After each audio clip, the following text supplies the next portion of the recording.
Champions trophy కోసం పాక్ వెళ్లేందుకు నిరాకరించింది భారత్. సెక్యూరిటీ కారణాలతో టీమిండియాకు అనుమతి ఇవ్వలేదు విదేశాంగ శాఖ. తటస్థ వేదికపై నిర్వహించాలని హైబ్రిడ్ పద్ధతిన ఐసీసీకి ప్రతిపాదించింది భారత్. టీమిండియా లేకుండానే ఛాంపియన్స్ ట్రోఫీ నిర్వహిస్తామని ఇప్పటికే పాక్ క్రికెట్ బోర్డు స్పష్టం చేసింది. కాసేపట్లో ఛాంపియన్స్ ట్రోఫీ షెడ్యూల్ ఖరారు చేయనుంది ఐసీసీ. దీనిపై మరిన్ని అప్డేట్స్ అందించడానికి అనిల్ లైవ్ లో ఉన్నారు. అనిల్, ఛాంపియన్స్ ట్రోఫీలో ఆడేందుకు విదేశాంగ శాఖ అనుమతి ఇవ్వకపోవడంపై అప్డేట్స్ ఏంటి?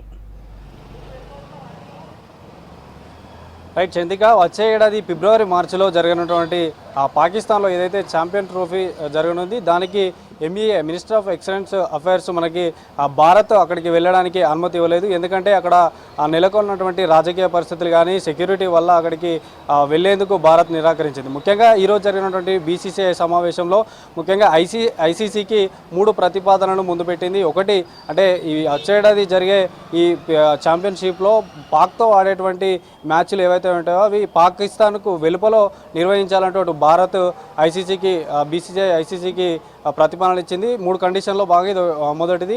రెండవ కండిషన్ మాత్రం పాకిస్తాన్లో జరిగేటువంటి మ్యాచ్లన్నీ పాకిస్తాన్ వెలుపల జరగాలి, కానీ బ్రాడ్కాస్టింగ్ అంతా మాత్రం పాకిస్తాన్కి అప్పగించాలని. ఇక థర్డ్ కండిషన్ కనుక చూసుకున్నట్లయితే భారత్ లేకుండానే ఈ ఛాంపియన్స్ ట్రోఫీ నిర్వహించుకోండి చెప్పినట్టు బీసీసీఐ చెప్పినటువంటి పరిస్థితి. సో ఐసీసీ కూడా దీనికే మొగ్గు చూపిందని చెప్పవచ్చు.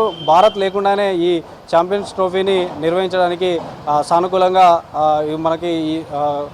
సానుకూలంగా స్పందించారు. ముఖ్యంగా ఏంటంటే గత కొన్ని రోజులుగా పాకిస్తాన్లో జరుగుతున్నటువంటి అక్కడ ఏదైతే ఆందోళనలు ఉన్నాయో వాటి వల్ల సెక్యూరిటీ కారణాల వల్లనే అక్కడికి అనుమతి ఇస్తలేమంటూ కూడా చెప్తున్నారు. ముఖ్యంగా రానున్న అంటే ఈ తర్వాత ఫిబ్రవరి మార్చిలో జరిగేటువంటి ఈ ఛాంపియన్స్ ట్రోఫీకి మాత్రం భారత్ వెళ్ళట్లేదని చెప్పవచ్చు. ఎందుకంటే మనకి గత కొన్ని రోజులుగా కూడా చూడొచ్చు శ్రీలంక ఏ టీం కూడా పాక్ వెళ్ళి తిరిగి వచ్చినటువంటి పరిస్థితి. అక్కడ ఉన్నటువంటి సెక్యూరిటీ కారణంగా ఆందోళనల కారణంగా అలాంటి కారణాల వల్ల 2 టెస్టులు 3 వన్డేల సిరీస్ని అర్ధాంతరంగా మధ్యలోనే వదిలేసి వెనక్కి వచ్చినటువంటి పరిస్థితి ముఖ్యంగా మనకు చూడొచ్చు. అంటే భారత్ ఎంఈఏ కూడా చెప్పింది, భారత్ ఖచ్చితంగా పీసీబీ పట్టుబడింది ఏంటంటే మేము రానున్న రోజుల్లో జరిగేటువంటి మహిళల ప్రపంచ కప్ నెక్స్ట్ భారత్లోనే జరగబోతుంది. తర్వాత పురుషుల T20 ప్రపంచ కప్ కూడా నెక్స్ట్ భారత్లోనే 2028లో ఇట్లా జరగబోతుంది. అప్పుడు కూడా మేము ఇదే వైఖరిని అవలంబిస్తామంటూ కూడా అటు పాకిస్తాన్ హెచ్చరించినటువంటి పరిస్థితి.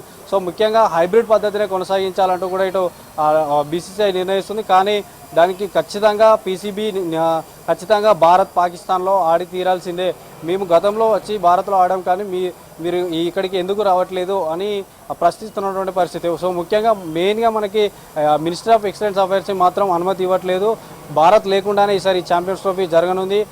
అటు పాకిస్తాన్ కూడా చెప్తుంది ఏంటంటే మీకు రాబోయే రోజుల్లో ఇలాంటి మీరు ఇప్పుడు కనుక పాకిస్తాన్ రాకుంటే తర్వాత జరగబోయే ఏ మ్యాచ్లైనా భారత్లోనే జరిగేటువంటి పరిస్థితి ఉంటుంది. కాబట్టి మీరు ఖచ్చితంగా పాకిస్తాన్కి వచ్చి ఆడాలంటూ కూడా అటు చెప్తున్నటువంటి పరిస్థితి. సో రానున్న రోజుల్లో ప్రతి మ్యాచ్ కూడా హైబ్రిడ్ పద్ధతిలోనే జరగాలి. హైబ్రిడ్ పద్ధతి జరిగితేనే మేము ఇందులో పాల్గొంటాము, అక్కడికి రాలేమంటూ కూడా తేల్చి చెప్పారు. మనకు చెప్పచ్చు అంటే ఇటీవల 2 టెస్టులు 3 వన్డేలు కూడా అర్ధంతరంగా మధ్యలోనే ఈ ఆందోళన కారణంగానే సెక్యూరిటీ రీజన్స్ వల్లనే మధ్యలోనే ఆగిపోయినటువంటి పరిస్థితి. సో మెయిన్ గా ఈ కారణం చేతనే మనకు ఇండియా ఈసారి ఛాంపియన్స్ ట్రోఫీలో పాల్గొనడం లేదంటూ కూడా ఎంఈఏ స్పష్టం చేసింది.